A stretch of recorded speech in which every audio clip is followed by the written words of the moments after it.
Shalom la famille, que l'Éternel notre Père Céleste vous bénisse.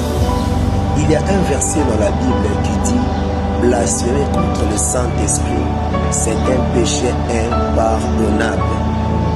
D'abord, c'est quoi un péché? Un péché, c'est la désobéissance à l'ordre de l'Éternel. Comme exemple, Dieu a dit à Samson, tu ne peux pas raser tes cheveux. Le jour que Samson avait rasé ses cheveux, c'est le jour que Samson avait commis un péché. Dieu a dit dans le livre de Joël chapitre 2, le verset 28, « Je répandrai mon esprit sur toute chair ».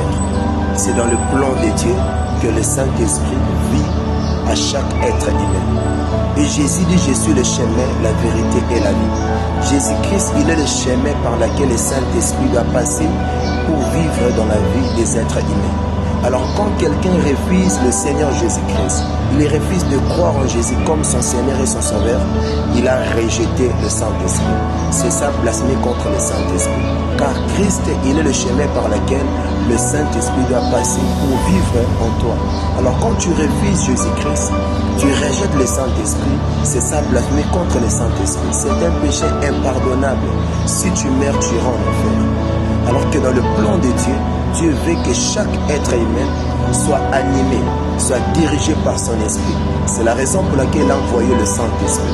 Alors pour que le Saint-Esprit demeure dans ta vie, il faut que tu crois en Jésus, car c'est Jésus qui est le chemin qui permet au Saint-Esprit d'entrer dans nos vies. Alors quand tu refuses Jésus-Christ, tu as blasphémé contre le Saint-Esprit, tu as refusé que le Saint-Esprit vive dans ta vie. Alors profite de croire en Jésus-Christ pour bénéficier du Saint-Esprit, pour que ce ne soit pas trop tard. Que l'Éternel notre Père Céleste vous bénisse et ça blasphémer contre le Saint-Esprit. Amen.